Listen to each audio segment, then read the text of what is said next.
anger issues. Bill enters the supermarket. Hey Bill, how are you doing today? Fuck you, Sarah. Stop talking to me. Bill keeps walking, while Sarah keeps working. Hey Bill, do you need help finding anything today? Hey Tony, did I ask for your damn help? Next time, wait for me to speak to you before you happily come bothering me. Tony got annoyed and walks away. Bill gets home from the store. Dang, I forgot the spaghetti noodles. I bought everything but spaghetti noodles. He throws the bags. Nothing ever goes right for me. Bill goes back to the store. Hey Bill, make sure you watch out for the wet spot on the floor. Bill angrily ignores Sean and briskly walks in the store.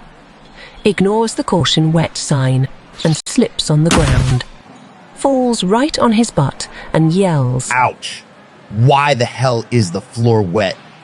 Sean and Tony rush to his side. Bill, are you okay? Do you need help up? What the hell happened? Why isn't there a sign here? Sean points to the sign. Sorry Bill, I also tried to warn you as you came in. Bill angrily looks around, limps over to the pack of spaghetti noodles, limps to the register and throws the money on the counter. Nothing ever goes right for me. What is wrong with you people? Bill leaves the store, limping. Meanwhile, Tony and Sean is shocked by what they've just witnessed. Attracted by the commotion, Sarah pauses to watch Bill's unsteady departure. In the background, she overhears Tony and Sean discussing the details of the incident. That guy is always mean. I guess he didn't fall hard enough. Knock some niceness into him. Tony and Sean both laughed. Hey, I heard y'all talking about Bill. He wasn't always so mean. A few years ago, around New Year's Eve, Bill traveled to North Carolina to visit his family. His mom, dad, 2 brothers and their families. He was very excited to go. Everyone was staying at his mom's house to bring in the new year. He couldn't get there until the next day, so he planned to drive throughout the night. He still wanted to bring in the new year with his family, so they decided to count down together on FaceTime. Well, when it was time for him to make the call, his phone didn't have service. His phone lost service 5 minutes before the ball dropped, and he never got service back until 10 minutes after the new year started. Once he received service, he called his family, but no one answered. He thought to himself, it was late, so maybe everyone fell to sleep. He only had 4 hours left to drive, and he had a key to his parents' house, so he wasn't worried.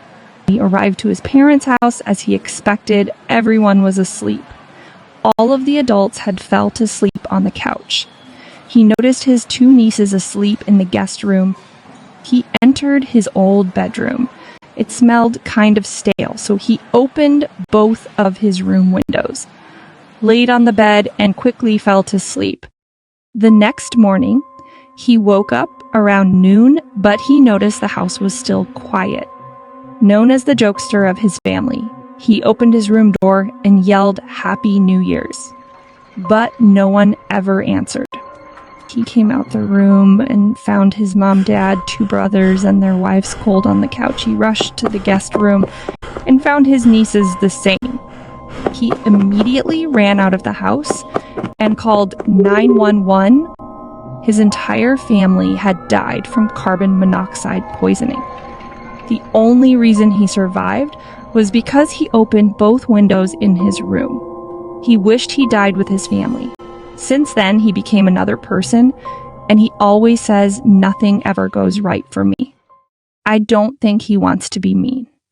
I just don't believe he knows how to deal with his loss. He feels lonely, he feels guilt, he misses his family, and no matter what he does, he never feels right. Tony wipes tears from his eyes. I would have never known Bill was holding all of that.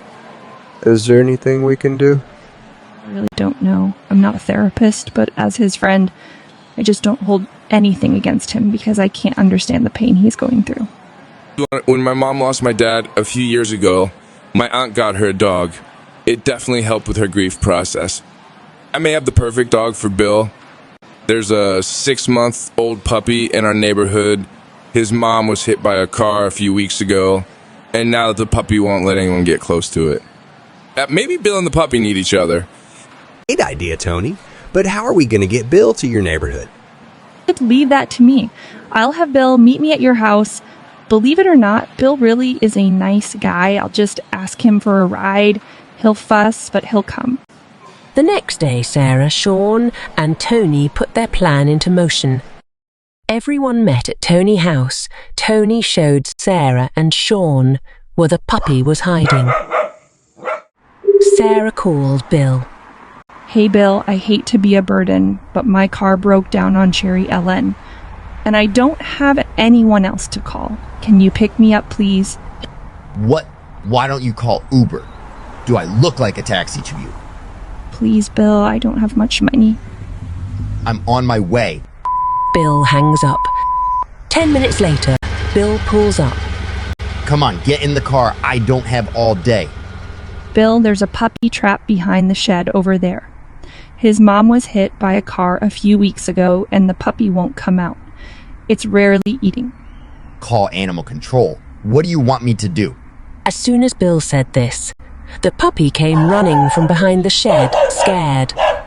It was being chased by 2 raccoons. The puppy was running towards traffic. Bill jumped out of the car, grabbed his cane, sprinted towards the puppy, swooped it up, and started swinging his cane like crazy. Get back! Yelled Bill. The raccoons ran off. The puppy, shaking and scared, burled itself into Bill's arms. Bill felt something he had not felt in a while. Bill felt needed. Saving the puppy gave Bill a sense of belonging. Then he turned to Sarah. I'm going to take this little guy to the vet and make sure he's okay. Bill tried to put the puppy in the back seat, but the puppy refused to let him go. At that moment, Bill knew he needed this puppy as much as the puppy needed him. Bill smiled.